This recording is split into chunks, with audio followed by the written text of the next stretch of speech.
आशक इजोत में अहाँ के स्वागत अछि। यह कार्यक्रम हमरा के एकटा अवसर प्रदान करैत छथि कि हम बाइबल सँ जुड़ल चीज के अध्ययन क सकी आ यह जानू कि हमरा जीवन के लेल परमेश्वर के इच्छा की अछि। ई उद्देश्य के संग हम यह कार्यक्रम अहाँ के लेल प्रस्तुत क रहल छी। कृपया क देखू आ सुनू ताकि परमेश्वर अहाँ के जीवन के मार्गदर्शक ठहरे। अनमोल जिंदगी दौद लिए यो यीशु, अनमोल जिंदगी दौद लिए यो यीशु, अनमोल जिंदगी खुशियार शांति से भर दलिए यो, खुशियार शांति से भर दलिए यो, अनमोल जिंदगी दौद लिए यो यीशु, अनमोल जिंदगी।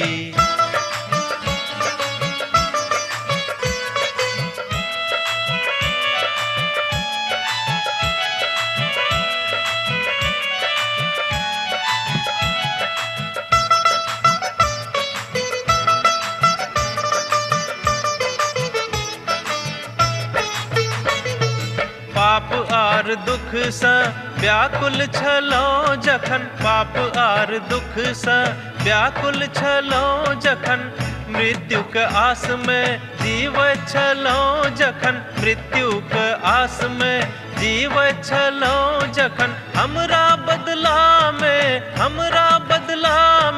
बलि भ गेलो यो, अनमोल जिंदगी दौद लिए यो यीशु, अनमोल जिंदगी।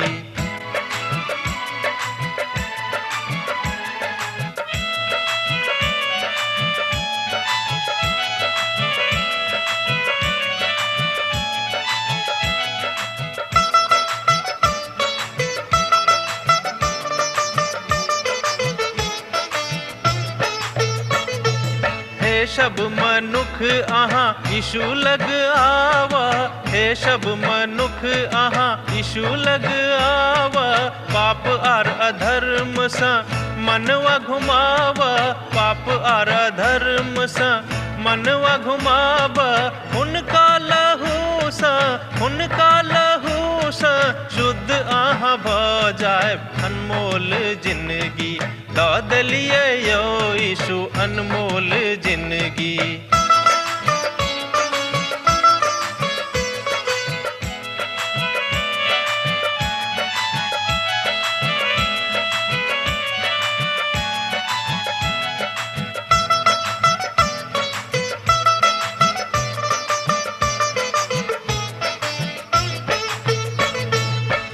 अहाँके उपकार यीशु कखनो ने बिसरब, अहाँके उपकार यीशु कखनो ने बिसरब, दुख आ संकट से चाहे हम गुजरब, दुख आ संकट से चाहे हम गुजरब, सब दिन हाक हम भजन करब यो, अनमोल जिंदगी दौद लिए यो यीशु, अनमोल जिंदगी। आशा के इजोत मैथिली कार्यक्रम में हम एक बेर और अहाँ के अभिनंदन प्रभु यीशु मसीह के मीठ आ पवित्र नाम से कह रहल छी। हमरा सब दोसर पत्र के पोथी के अध्ययन में लागल छी। आजुक दिन हमरा सब एहि पोथी के दोसर अध्याय के 9 पद से ल क 19 पद धरि देखब। त नाउ हमरा संगे एहि पोथी के खोल लिया आ देखियो 9 पद के। तहन प्रभु के भक्त सब परीक्षा में से निकाल देनाय और अधर्मिक सभक न्यायक दिन धरि दंडक दशा में रखनाय सेहो जाने छथि। ए बातक हमरा लोकनि एठाम देखलहुँ दोसर पत्र सँ पोथी 2 अध्याय तकर 9 पद में। हुनका सभक लेल जे एहि बातक जाने छथि ओ बतौने छथि जे कलीसिया महाकलीसियाक कालक द क जा रहल अछि। तहन हम ई कह चाहे छी जे परमेश्वर सबटा बातक के इंतजाम करता है। ध्यान दियौ, तहन हम ई बाज चाहे छी जे परमेश्वर सबटा बातक के इंतजाम करता है, कियाक तो अपन आदमी के जाने छथि, अपन लोकक के चिन्है छथि। अहाँ नहीं जाने छी जे कुना के मुदा ओ जाने छथि, कुना के अहाँ को जाने छथि, मुदा हम बाजब कि अहाँ को पूर्णतः जाने छथिन। ओ न्यायिक न्यायक दिन धरि बचा कर रखबाक काल जाने छथि। परमेश्वर अईश्वरवादी और ईश्वरवादी के बीचक अंतरण के बड़ नीक सँ जाने छथि। ओ गेहूं और भूसी का अलग अलग क के तकरा संगे व्यवहार करनाइ सेहो जाने छथि। परमेश्वर आन दुनू के अर्थात जे कियो दू लोग के मरोमर छथि हुनको जाने छथि आ हुनका संगे कोन तरहक व्यवहार कयल जायक तकरा विषय में हुनका पूर्ण ज्ञान छनि। ओ दुनू के अंतरण के जाने छथि। तहन गेहूं और भूसी एके संगे बढ़ैत अछि, कियाक तऽ सभक पवित्र सिंहासनक सन्मुख में न्यायक लेल ठाढ़ होयबाक छै। दोसर गप में सब गोटे के परमेश्वर के न्याय आसनों के सन्मुख में न्याय के लेल ठाढ़ होयबाक आवश्यकता छनि, हुनका होबऽ पड़तनि। विशेष कऽ कऽ हुनका लेल जे अशुद्ध अभिलाषा के पाछा देही के अनुसार चलैत और प्रभु के सत्ता के तुच्छ जाने छथि। वो सब ढीठ और हठी छथि और ऊंचा पद वाला बुरा भला कहित सँ नहि डराइत छथि। दोसर पत्र सँ पोथी 2 अध्याय तकर 10 पद में हमरा लोकनि एहि बातक देखै छी। ओ बड़ प्रसन्नता सँ देही के अभिलाषा सँ भरि कऽ चलैत छथि आ ई बड़ मजगूत अभिव्यक्ति अछि। जाहि बातक एहिठाम पत्रस कहैत छथिन ओ एहि बातक वास्तव में इजोत में सँ सिखा कऽ बता रहल छथि। ओ एहिठाम अशुद्धताक ऊपर गप कऽ रहल छथि। ओ एहिठाम हुनका सभक लेल गप कऽ रहल छथि जिनका व्यवस्था अर्थात जिनक अवस्था पशुओं सँ बदतर भऽ गेल छनि और ओ पशुएक अवस्था में रहैत छथिन, कियाक तऽ ओ सब पाप में रहनाइ बेसी आनंद के कथा बुझैत छथि। पत्रस अर्थात एहि तरहक सुंदर व्याख्यान के दऽ कऽ मनुखक मनो के हिला दैत छथि कि अहाँ हिल जाउ, जाहिसँ अहाँ घुरि कऽ पुनः परमेश्वरक लग आबि जाउ, अहाँके स्मरण आबि जायक कि अहाँ गलत कऽ रहल छी। ओ खराब सरकारक ऊपर बाजि रहल छथि। बहुत लोग एहि पदक आलोक में देखैत छथिन। एहि बातक ऊपर विश्वास करबाक कारण अछि, कियाक तऽ संसार बड कम काल प्रभुक वचन पढ़े में वा कम काल बिताबैत छथि। और अही बातक वास्तविक बात तऽ यह थिक और अही बातक इफिसियो के पहिल अध्याय में बाजल गेल अछि।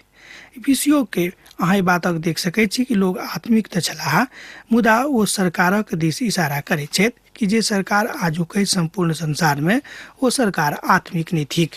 दोसर शब्द में ओ सत्यक कथा के लुका कऽ कहैत छथि, जाहि बातक परमेश्वर बड पसंद नहि करैत छथिन और अपन वचनक बड साधारण कऽ कऽ लोकक सिखाबैत छथि। एहि आधार पर परमेश्वर एहि संसारक के सत्ता के ब्रह्मांड के सम्हारैत छथि। दोसर गप में एहि संपूर्ण संसारक के जे ब्रह्मांडक के सत्ता छनि तकरा ओ बड आराम सँ सम्हारैत छथिन। मुदा बहुत लोग एहनो छथि जे परमेश्वरक सब किछु एहि लोक में करबाक आज्ञा दैत छथिन। ओ कहियो एहि बातक लऽ कऽ प्रश्न नहि पूछैत छथिन। पत्रस खाली हुनके सभक बचेबाक या रखबाक विषय नहीं बाजि रहल छथि जे बचावल जा सकैत छथि, मुदा हुनको विषय में गप कऽ रहल छथि जिनका कोनो तरहक आशा नहीं छनि। मुदा ओ हुनका सँ समस्त बात में ईश्वरवादी बनबाक लेल प्रखर कऽ रहल छथि, तैयार कऽ रहल छथि, हुनका मनक तैयारी में लागल छथि। अर्थात न्याय के काल धरि परमेश्वर अहाँ के बचा के रखता है, जौ हाँ परमेश्वर के शरण में आबि कऽ हुनके जकाँ चलबे के। ओ एहन लोग छथि जे पवित्र अछि, हुनका ओ अपवित्र बाजि कऽ बता सकैत छथि आ एही तरह मनुख परमेश्वरक नाम अनेरे लैत छथि कि नहि। अहाँ बातक ऊपर कहियो ध्यान देने होइब, मुदा परमेश्वर ने तऽ नगरीक नामों सँ आ ने लोकक नामों सँ आ ने राजाक नामों सँ अनेरे कहियो एम्हर ओम्हर घबराबैत छथिन, कियाक तऽ हुनका पता अछि कि समस्त बातक नियंत्रण हुनके हाथ में छनि। तहन हुनक नियंत्रण के कोनो मनुख कमजोर नहीं कऽ सकैत छै। एहि बातक के पूर्ण ज्ञान परमेश्वरक छनि, कियाक ओ महाज्ञानी, महाप्रतापी और सर्वव्यापी छथि। कियाक तऽ परमेश्वर सच आ झूठ की अछि तकरा विषय में ओ जानैत छथि आ तकरा दुनू के बीच में की अंतरण अछि तकरा ओ बड़ नीक सँ जानैत छथि। ब्रह्मांड में स्थापित कयल गेल समस्त प्रकारक के शक्ति के नियंत्रण हुनके हाथ में छनि, कियाक तऽ समस्त बातक स्थापना परमेश्वर के दिस सँ भेल अछि। दोसर पत्रसक पोथी 2 अध्याय के 11 पद के देखियौ। एहिके बाद ओ स्वर्गदूत जे शक्ति आर सामर्थ्य में हुनका सँ पैघ छथि, प्रभु के सन्मुख में हुनका बुरा और भला बाजि कऽ दोख नहि लगाबैत छथि। झूठा शिक्षक सब घमंड में स्वयं के ऊंचा उठाबैत रहैत छथि। ध्यान दियौ, झूठा शिक्षक सब घमंड में स्वयं के ऊंचा उठाबैत रहे छथि। ओ तऽ एहन बात कहै छै जाहि बातक कारण सँ स्वर्गदूत डराइत अछि। यहूदा के बड़ छोट पत्री में एहि बातक उदाहरण देवल गेल अछि। मिखाएल जे स्वर्गदूतक प्रधान छलाह, ओ शैतानक द्वारा मूसा के देही के विषय में धोखा दैत छथि। एहि बातक हमरा लोकनि ई पोथी में देखै छी जे परमेश्वर के कोना के काज कऽ रहल छथि आ दुष्ट शक्ति कोना के संसार के परमेश्वर सँ भरमा रहल छथि। अहाँ एहि सब ठाम देखै छी जे शैतान ई नहि चाहै छै जो अर्थात मूसा कहियो वाचा के भूमि में प्रवेश नहीं पाबेक। आ प्रभु यीशु मसीह के रूपांतरक काल में आ किछ बातक लऽ कऽ वाद विवाद तऽ छल। परमेश्वर मूसा के देही के मठक सुपुर्द कयने छलाह। आर मुदा यहूदा कहै छै जे मिखाएलक एकटा बाधा दौड़वाला हिसाब किताब आनैत छथि जे शैतानक के प्रतिपक्ष में छल। मुदा ओ बड़ सामान्य रीति सँ कहै छथिन, परमेश्वर हुनका सभक उठौलनि। आ देखियौ यहूदा के पत्री में 9 पदक जँ अहाँ देखबै तऽ पाएब कि परमेश्वर एहि बातक पूर्णता मूसा के जिंदगी में कऽ देने रहनि। और यह आत्मा अछि जाहि बातक आजुक युग में एहिठाम अहाँके प्रदर्शित करबाक आवश्यकता अछि, अर्थात पवित्र आत्मा के परिछाया देखबाक अछि। हाँ, पवित्र आत्मा के कहियो देखक नजर सँ नहीं देख पाएब, अर्थात कहियो हमर इच्छा पूर्ण नहीं भेल, मुदा हुनक उपस्थिति के अनुभव हम कयने छी, हुनक काजक अनुभव हम कयने छी, हुनक मदद के अनुभव हम कयने छी और ओ सर्वठाम मदद करबाक लेल तैयार छथि। एहि बातक अनुभूति से हमरा जिंदगी में भेल अछि और एहि परिप्रेक्ष्य में सब किछु परमेश्वरक ऊपर छोड़ि दियौ। हाँ, ई ईश्वर में घमंडक बात अछि, कियाक तऽ ई बात अहाँके परमेश्वरक सब धर्मी लोग जानैत छथि। ओ शैतानक विषय में गप करियौ, मुदा शैतानक बड़ाई नहीं करियौ। एकटा आज्ञा अछि कि शैतानक विषय में जरूर अहाँ गप करियौ, मुदा शैतानक बड़ाई नहीं करियौ। हमरा बाजऽ पड़त वा लिखऽ पड़त जे स्वर्गदूतक अगुआ छलाह, हुनका तऽ ई काज करक रहनि, कियाक तो जानै छलाह कि हमरा ई काज करबाक अछि। मुदा एक बादो ओ जीवित परमेश्वरक बिसरा दैत छथि, तहन हमरा लोकनि जानै छी कि हुनक गति कोन तरहक भऽ गेल रहनि। आ ई काज एहिठाम एहि धरती पर अहाँक वा हमरा करबाक अछि कि परमेश्वरक बड़ाई करियौ, हुनक वचनक मानियौ। ई लोक सभक निर्बुद्धि पशुक जकाँ छथि जे पकड़वाओल गेल छलाह और नाश होयबाक लेल उत्पन्न भेल छथि, जाहि बात अर्थात जाहि बातक तऽ ई जान जे ठीक नहीं छथि, हुनका विषय में दूसरा के भला बुरा कहैत छथि। ओ अपन एहिठाम सड़ाहट में ओ अपने सड़ जेताह। अहाँ एहि बातक सत्यापन कऽ सकैत छी दोसर पत्रसक पोथी 2 अध्याय तकर 12 पदक पढ़ि कऽ। मुदा ई सब तऽ फाड़ के खाय वाला पशु छथि और एहि तरहक शिक्षकगण जंगली पशुक जकाँ होइत छथि। आजुक दिन में एहि बातक अनुसार सुनल जाइत अछि। लोक मनुखक तुलना पशु सँ करैत छथि। नवा और पुरना नियमक पोथी में एहि बातक जिक्र कयल जाइत अछि, कियाक तऽ हमरा लोकनि जानै छी कि बहुत मनुष्य एहन छथि जे पशुओं सँ खराब छथि, पशुओं सँ घृणित छथि, बुद्धिए में नहि व्यवहार में सेहो। और पतरस एहिठाम एहि बातक विषय में बाजि रहल छथिन और एहि बातक उदाहरण दऽ रहल छथि। पतरस कहैत छथि कि बहुत लोग एहि संसार में पशुएक जकाँ रहैत छथिन आ ओहि सबटा स्वभाव में जंगली जानवरक जकाँ लागैत छथि। ओ दोसर लेबाक लेल अर्थात दोसराक संपत्ति लेबाक लेल आ नष्ट करबाक लेल आबैत जाइत रहैत छथि।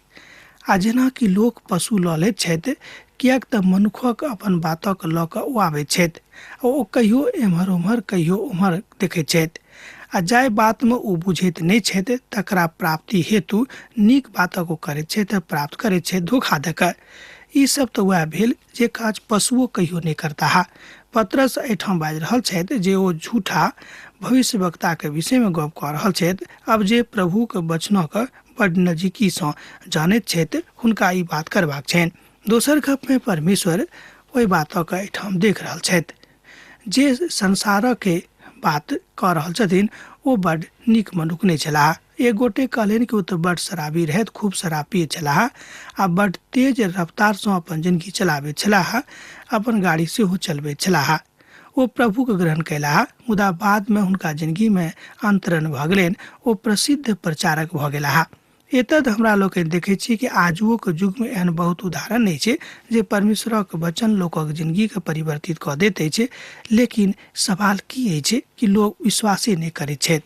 अर्थात लोग ई बुझैत छथि कि किताबी बात ठीक है, एहि बातक ऊपर विश्वास करलासँ हमरा की फायदा हैत।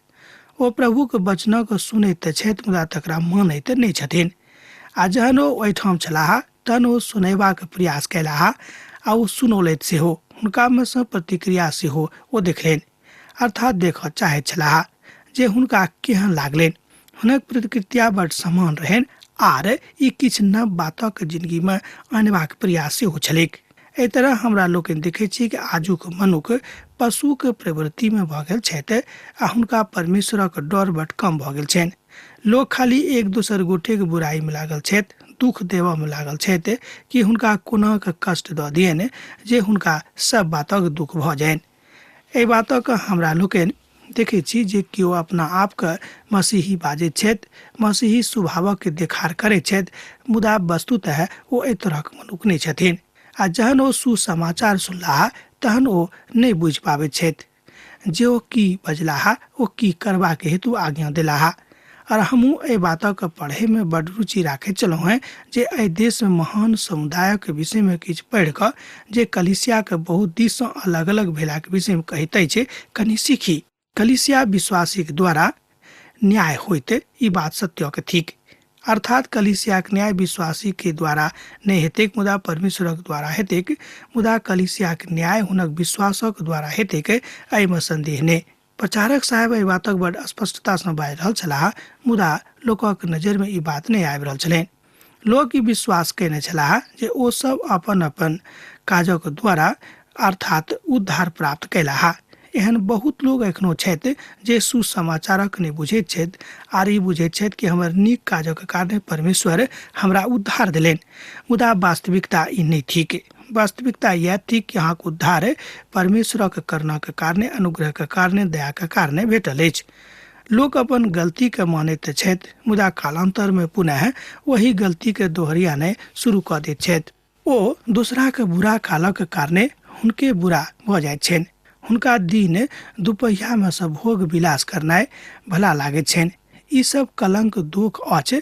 जहन ओ अहाँक संगे खाइत पियैत छथि तहन अपना दिससँ प्रेम भोजक ओ भोग विलास सेहो करैत छथि।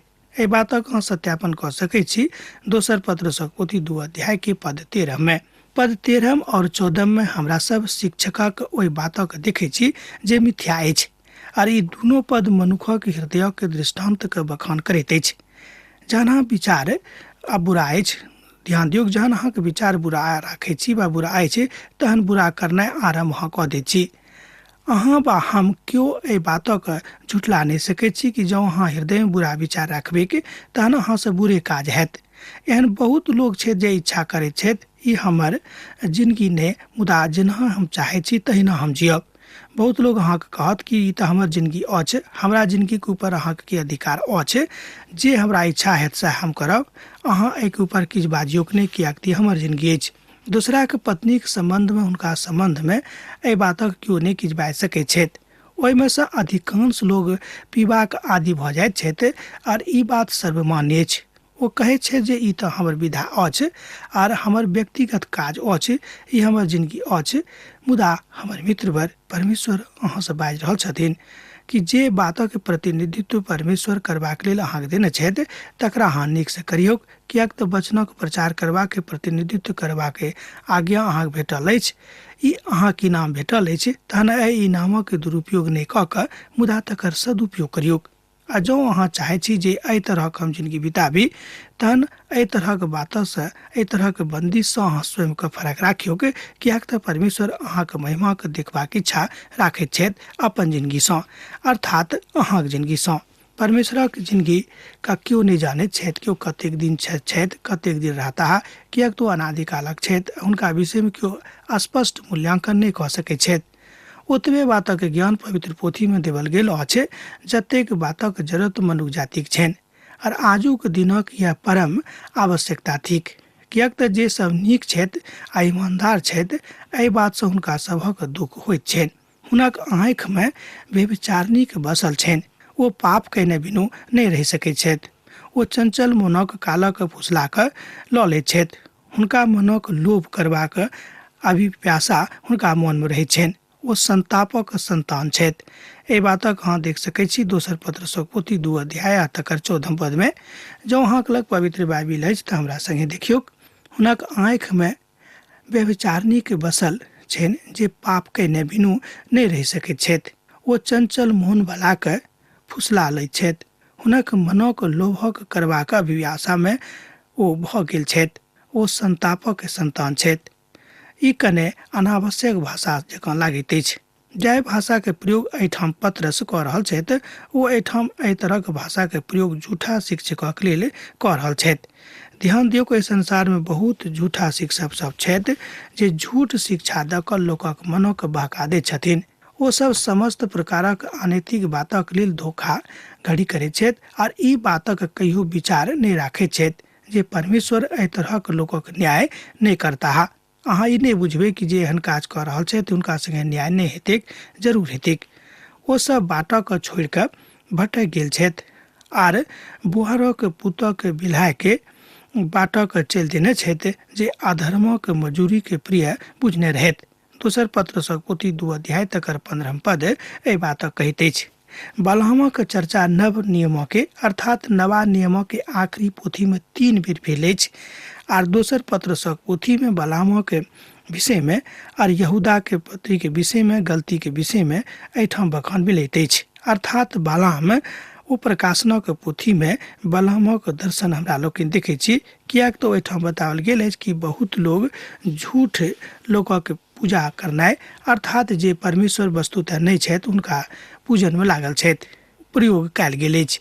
सब केओ अलग छथि वा कलात्मक बाट दऽ कऽ अपन अपन स्थितिके राखैत छथि। पत्रस कहैत छथिन जे ओ तऽ बसुरक पुत थिकाह जे अधर्मक और अनैतिकतासँ प्रेम करैत छथि। बलहाम जानैत छथि जे हुनका जाकऽ अर्थात बलहामक एहि बातक ज्ञान रहनि जे हुनका जाकऽ और इसराइलीके प्रतिपक्षमे भविष्यवाणी करबाक अधिकार नहि भेटल छनि। मुदा जे इनाम हुनका लगमे रहनि वएह काजो कयनाइ आरम्भ कऽ देने रहथि। एहि बातसँ हुनका मोनमे हुनका हृदयमे एहि तरहक बात भेलनि जे ओ कयलथि जे हुनका नहि करबाक चाही। एतद बलहामक बाट दुष्टताके और अनैतिकताके अछि जे अपन काजसँ लोकक घृणित कऽ दैत छथि आ हुनका स्वार्थ सिद्धिके बाट देखा दैत छथि। हमरा सभक ई काज नहि करबाक अछि कि लोक स्वार्थ सिद्धिमे लागल रहथि। हुनका अर्थात अपराधक विषयमे उल्हना देवल गेल अछि। एतऽ धरि जे आबेल गधी मनुखक बोलीसँ ओहि भविष्यवक्ताके हुनक पागलपनके रोकि दिलियनि। एहि बातक अहाँ देख सकैत छी दोसर पत्रसक पोथी 2 अध्याय आर तकर 13 पदमे आ तकरा बाद 16 पदमे। हमरा संगे देखियौ एहि बातक दोसर पत्रसक पोथी 2 अध्यायके 16 पदमे। हुनका अपराधक विषयमे उल्हना देवल गेल चीज एतऽ धरि जे आबोल अर्थात जे नहि बाजि सकैत अछि आबोल गदही मनुखक बोलीसँ ओहि भविष्यवक्ताके हुनक पागलपनसँ रोकि देलनि। पत्रस कहैत छै जे बलहामक तऽ पागल छलाह जे एहि तरहक भाषा बाजि रहल छलाह। किछु लोक कहैत छथि जे ई तऽ पुरना कालमे छलैक वा लोकक विचार एहि तरहक रहनि। मुदा ई आदमी बलहामक एहि तरहक बातसँ की मतलब रहनि? हम कहब जिनक मन दुष्टताके भरत रहल अछि अर्थात जिनक मन दुष्टतासँ भरल रहैत छनि हुनक आत्मासँ हुनक हृदयसँ एहि तरहक गप निकलैत अछि। कोनो नीक गप हुनका हृदयसँ नहि निकलि सकैत अछि। अर्थात बलहामक बाट दुष्टताके और ईश्वरक बाट पवित्रताके अछि और झूठा शिक्षकक यह एकटा बाट रहनि जे ओ अनर्थकारी बातक बताकऽ जतेक लोग धर्मशास्त्रके मर्मज्ञ छलाह हुनका सिद्धिके दिस ने बल्कि हुनका एम्हर उम्हर कऽ देबाक हुनक काज रहनि। एहि काज आजुक युगमे शैतान कऽ रहल छथि। अहाँके वा हमरा एहि बातक लेल सावधान रहबाक आवश्यकता अछि कि हुनक न्याय आवश्यक हेतैक। किएक जे गलत शिक्षा दऽ रहल छथि, जे पवित्र पोथीके गलत रीतिसँ लोकक सम्मुखमे राखि रहल छथि, हुनक न्याय आवश्यक हेतैक। एतऽ हमरा लोकनि देखै छी कि अहाँके जिंदगीसँ जतेक होइक अहाँ परमेश्वरक वचनक अनुसार अपन लोकक सन्मुखमे हुनक वचनक राखियौक। यथासम्भव अहाँ ई काज कऽ सकलहुँ हैं, किएक तऽ परमेश्वर ई काज करबाक अधिकार अहाँके देने छथि। यह बात बड़ स्पष्टताक साथ बाजल जाइत अछि। दोसर पत्रसक पोथी 2 अध्याय और तकर 17 पद। ई सब अन्हर कुइयाँ और अन्हारक उड़ावल बदरी थी कहा, हुनका सभक लेल अनंत अन्हार ठहरावल गेल छनि। ए बातक अहाँ देख सकै छी दोसर पत्रसक पोथी 2 अध्याय और तकर 17 पद में। एकटा धियापुताक रूप में हम पश्चिमी नगर में रहैत छलहुँ हैं। ओहिठाम जहन 3 बरखक लेल अकाल पड़ल रहैक, तहन हम ओहिठामक छोड़ि देने छलहुँ हैं। बरखा भेलाक बादे ओतऽ हम घुरि कऽ अयलहुँ हैं, किएक तऽ ओहिठाम रुइयाक फसल बड्ड नीकसँ भेलैक, किएक तऽ ओहिठाम 3 बरखसँ अकाल पड़ल रहैक आर बरखाक प्रभाव ओहिठाम किछु नहि रहैक। एहिठाम परमेश्वर बाजि रहल छथि कि व्यर्थक कथाक कऽ कऽ लुचपनक काजक द्वारा ओहि लोकक सभक देहिक इच्छाक द्वारा फंसा लैत छथि, जे भटकल में सँ एखन तुरंते निकसलाहा। ई काज नहीं करबाक चाही जँ हाँ प्रभु के नीक शिक्षक थिकौ हैं। अब आजुक अध्ययन हमरा एहिठाम समाप्त करबाक आज्ञा दिअ। दोसर दिन दोसर कार्यक्रम में अहाँ से पुनः भेंट हैत। प्रभु यीशु मसीह के नेह अहाँ के जिंदगी में बनल रहिक। आमीन। हमर विश्वास अछि कि ई कार्यक्रम अहाँ के लेल लाभदायक सिद्ध अछि। हम चाहै छी कि अहाँ अपन आशीषके हमरा संग साझा करू। जँ अहाँ के नजीक बाइबल सँ आ जीवनसँ संबंधित कोनो प्रकार के प्रश्न भऽ सकै अछि तऽ अपन समस्या के लेल प्रार्थना करबा के लेल जँ चाहै छी तऽ हमरा फोन नंबर पर जरूर संपर्क कऽ सकै छी। परमेश्वर अहाँ सब के लेल एकटा सुंदर, सुखद, आनंदित दिन प्रदान करैक।